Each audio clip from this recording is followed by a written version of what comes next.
Hi class, this is the Contemporary Chinese Poet Project for Christy Atkinson.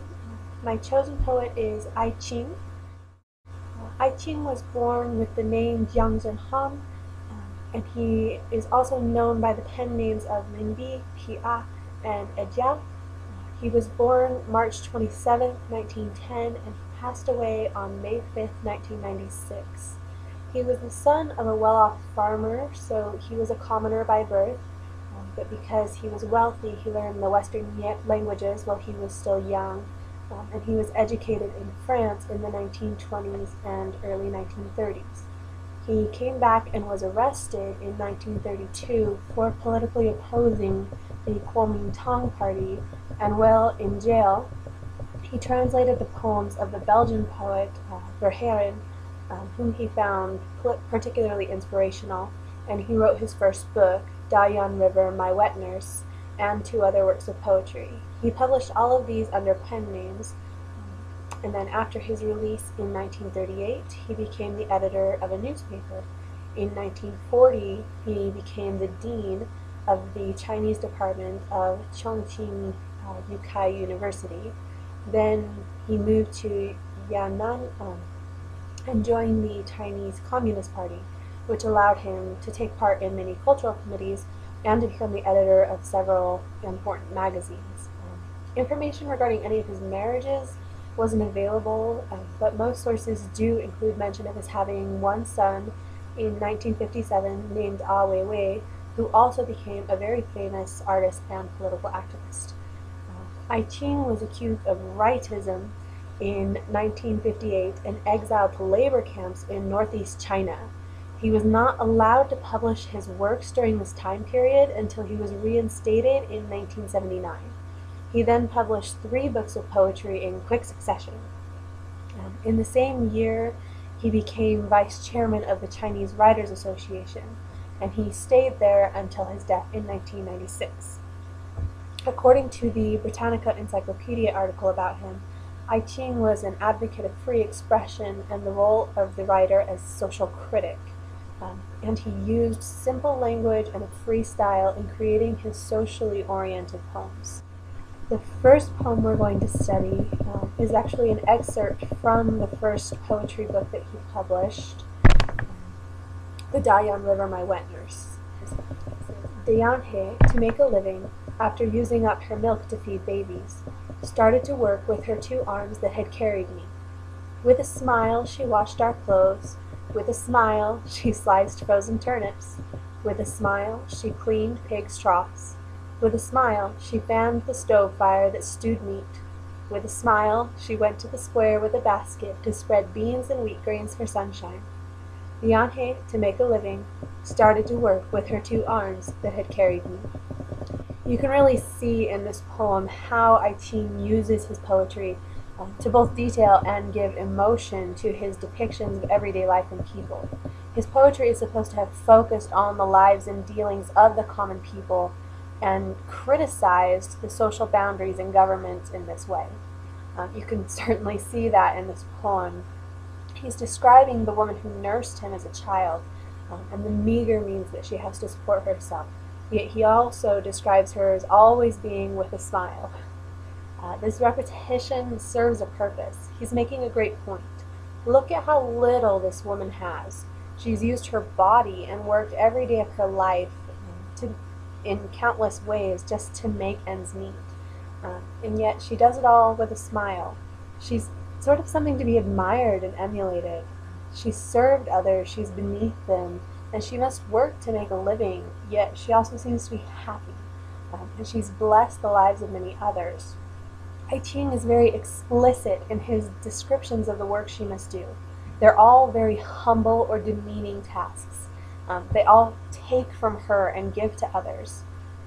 She can be kind of taken as a metaphor in this way for many different things, not the least of which is perhaps what a government ought to be, or criticism of a society that allows those who should have the most honored place among us for what they've done for us to maintain the lowest. Now, the second poem, bear with me because it's going to be quite a bit longer, but it's really very beautiful and it's worth taking our time with.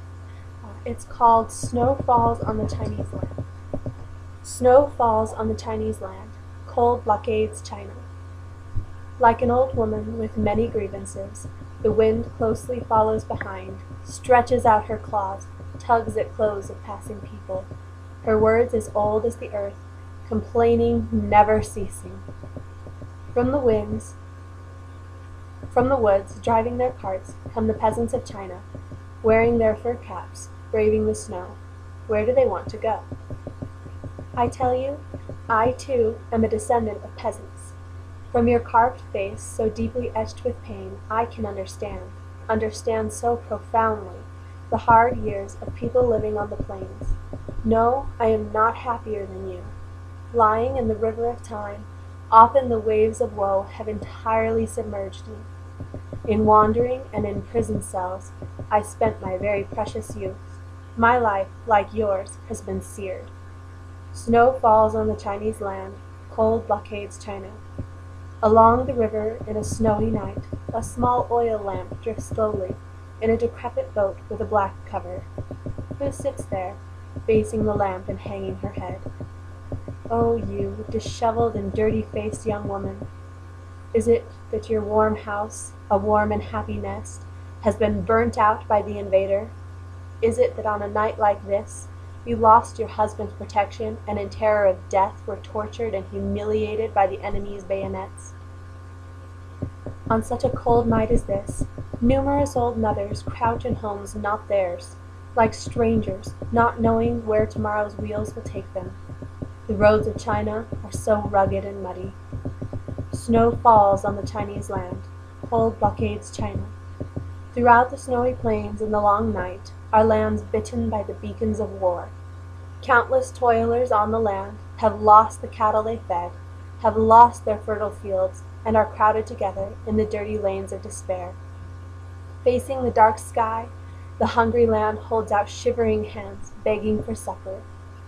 The pain and agony of China are as wide and long as this snowy night. Snow falls on the Chinese land, cold blockades China. O China, on this lampless night, can my weak lines give you a little warmth? Is anyone else shivering now? The cold in this poem is very beautifully captured, and it makes a wonderful analogy for the harshness of the lives and the experiences of the people that I Ching is talking to and relating to. It almost feels like he's trying to incite the people to anger, to realizing the situation that they're in by empathizing with them. The phrase, cold blockades China, which is repeated several times throughout the poem, and which, together with the preceding line, snow falls on the Chinese land, could be interpreted as a Qing in some verses, and yet relates well to the actual subject matter being described in others. But it in fact functions the same as a Qing does in presenting us with an image that immediately sets the mood of the poem. We feel cold, cut off, silenced. The diction he uses throughout the poem follows this pattern, becoming colder, sadder, and more lonesome as it continues. The people are described as having carved faces deeply etched with pain. The land is bitten by the beacons of war, as one might be bitten by frost. And in the end, he describes China as being stuck in a lampless night. The entire poem is a lament for the current state of China and the horrors that face her people. It would be difficult not to sympathize with people in situations such as the ones he describes. Old women that have lost their homes, young mothers that have lost their husbands. He appeals to the emotions of his audience very well. He also continues to describe the lives and experiences of the common people as his basis for criticizing the social and governmental situation of China. In the end, the political analogy of oppression of the people he is making to the land being frozen and covered with snow is very clear and well presented. And that's everything we have for I Ching today. Hopefully I will get to see everyone else's and they'll be posted on Highline. Have a great day.